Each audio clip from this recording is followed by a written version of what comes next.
ng kasinungalingang video na ito. Sir, meron na po ba kayong ulit information, update about dito sa whereabouts ni Michael Maurino?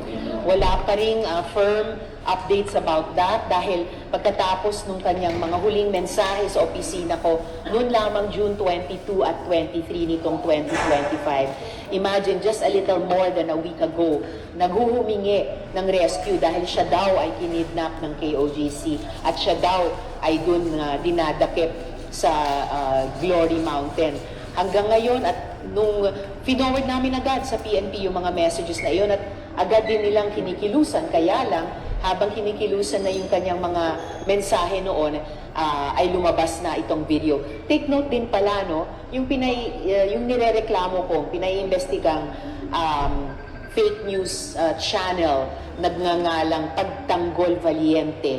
Bagong-bago po yan. Binuo lamang nung June 24, the day after nung mga huling mensahe ni Michael Maurilio. So, hiniling ko sa NBI ngayon alamin sino ba yung Pagtanggol Valiente na yan, sinong mga tao, sinong grupo, at dahil baka o malamang konektado yan dun sa cry for help nung earlier last month ni Michael Maurilio na Nako, kasi nagsalita ho itong si kasi kung halimbawa tinakot niyang si alias rin itong si Michael Maurilio, hindi ko dapat siya umabot dito sa dalawang video na to na magsalita. Siguro dun sa isang video merong nakatutok sa kanya, no?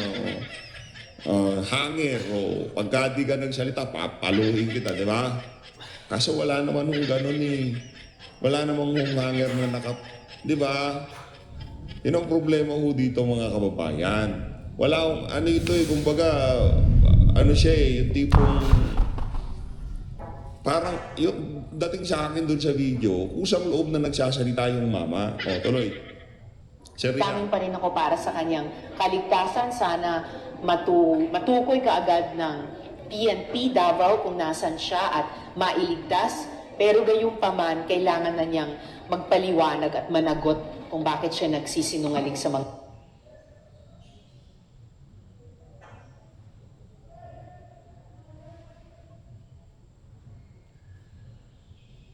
video na ito. Sen, do you believe in the theory na maaaring yun nga, kinidnap po si Michael Maurilio? His statement was not on his own volition at siya po ay in great danger?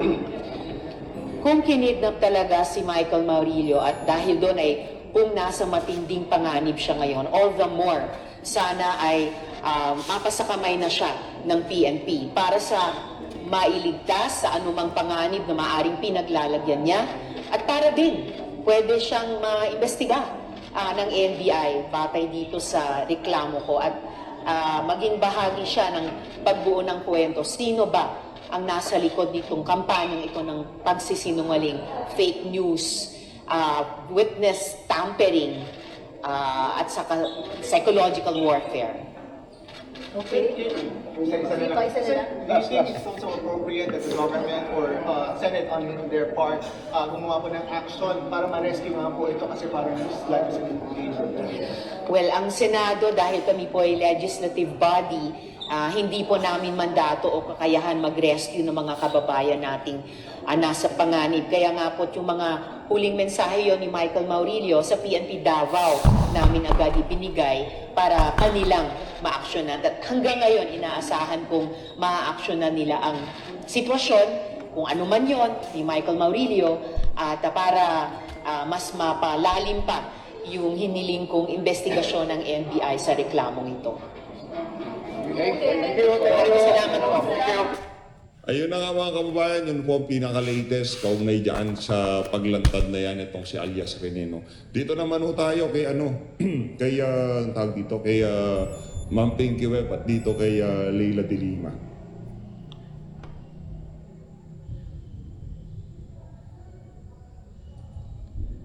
She vows to continue to stand up for justice.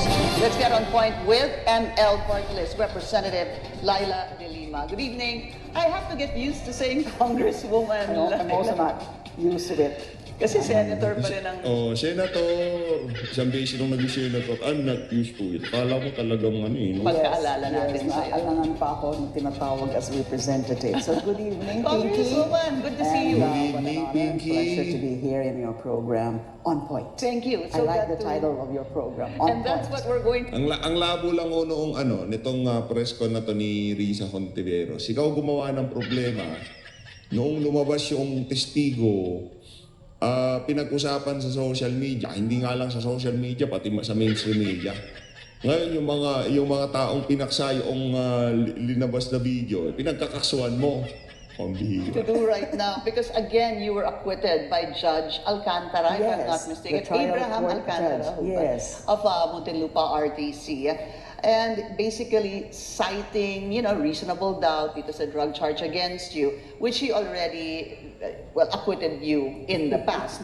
Just for context, siguro, so there's a better understanding, Congresswoman, the CA, the Court of Appeals, ni Huba, voided the Yes. decision of acquittal by Judge Alcantara to you Yeah. and said, please rewrite Yeah, your decision. essentially. Bakit humantong doon? So maybe you can explain. Of course, we also cannot understand that. It was perplexing to us that's the disposition on the part of the Court of Appeals. In the first place, the very fact that the petition as filed by the Office of the Solicitor General was not dismissed outright was already questionable because it was violative of the constitutional prescription against double jeopardy. We do not see any applicable exception.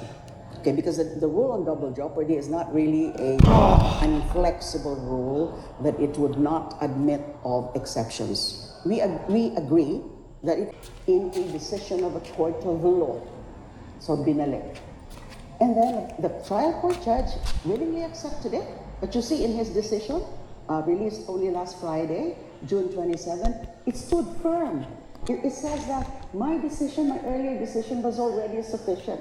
But out of respect, deference to the Court of Appeals, I'm coming out with this modified decision just to satisfy the Court of Appeals. So are you saying that Judge Alcantara, in acquitting you once again, did not answer some of the questions of the Court of Appeals, to which I remember the Court of Appeals asking that the decision of Judge Alcantara was merely based on the recantation of a witness, si Ragos po, now earlier testified against you, tapos sabi nga niya, pinwersa lang siya, and that the CA said that the judge did not specify other issues why Laila de Lima was not guilty. Well, in the new decision rendered or issued last Friday, it already addressed the concerns of the Court of Appeals.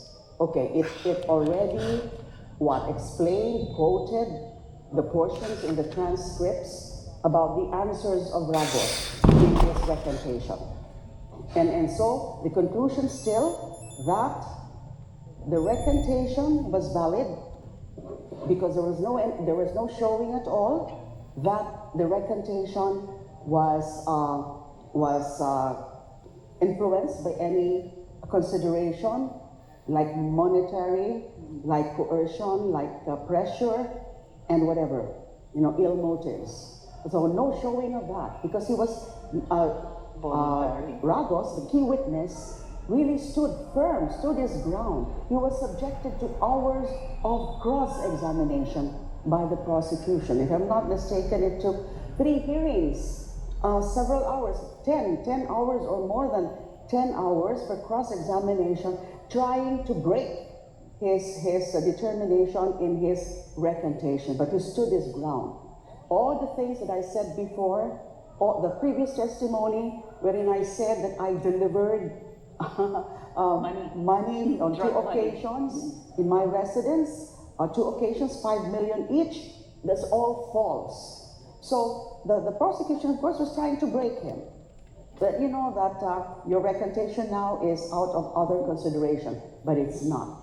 So it was not broken, it was not nullified, and the court said that the recantation was valid. And in our view, in my view, Judge Alcantara was saying, without the testimony of Mr. Ragos, because he is the key witness, there is no other evidence to show my link, Your involvement. my Yeah. involvement in the illegal drug trade. I think, Congresswoman, if I'm not mistaken, I recall that the establishing of drugs inside Bilibid was, right, Yes. it was established. Yes, it was established. But it was not established My- except through Ragos, your participation. Yes. Until Ragos recanted and said, pinwersa lang siya at pinilit lang siya. Yes. So that was the only link, kumbaga, Correct. of your personality there. Correct. All right. How did you, maybe, I guess, when you found out that the Court of Appeals voided that particular decision of Judge Alcantara, how did,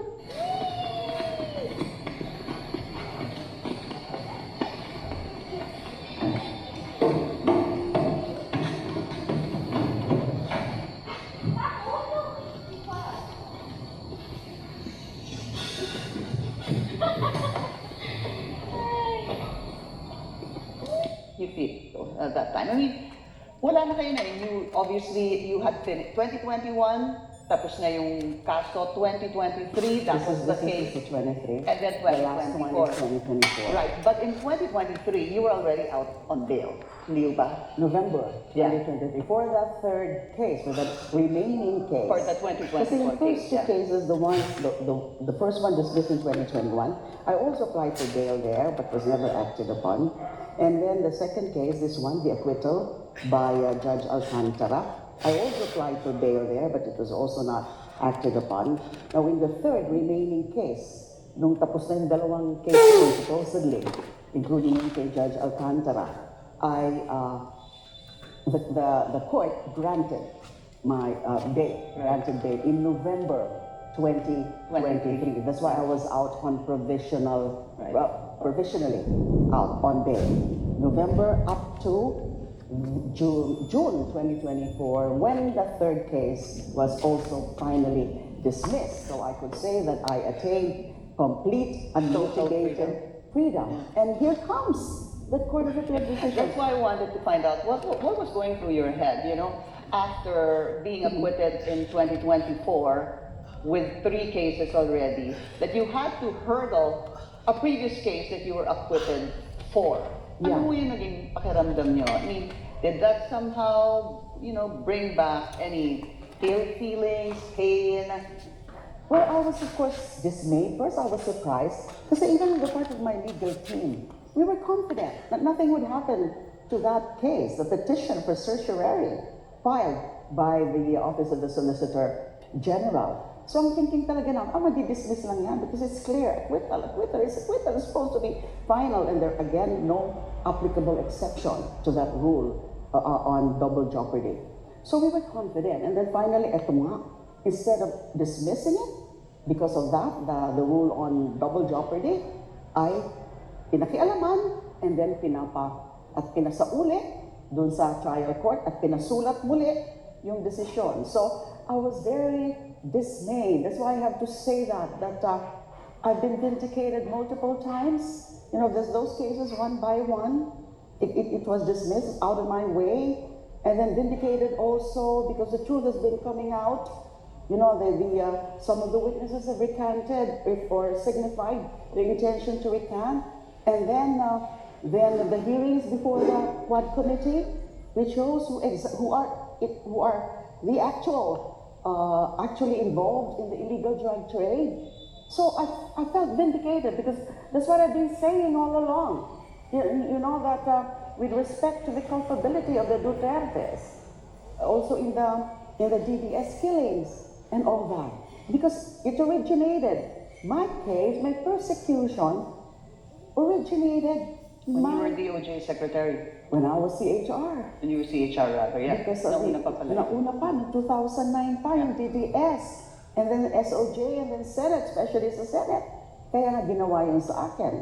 I was first ousted as the chairperson of the Committee on Justice and Human Rights when I started that investigation, and especially after I presented Mr. Edgar Matubato as a witness there, so the majority of my colleagues in the Senate ousted me. So, and then nagkaroon ng that, you remember that hearing in the House of Representatives, that kangaroo hearing, you know, the slut shaming and all that, kulang na lang talaga itapon sa akin yung buong kitchen sink, and then that resulted in the filing later of those bogus charges. So, eto na naman. Bakit Hapjoy!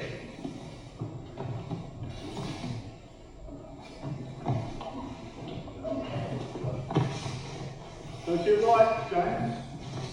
Go to your right, James. Go to your right.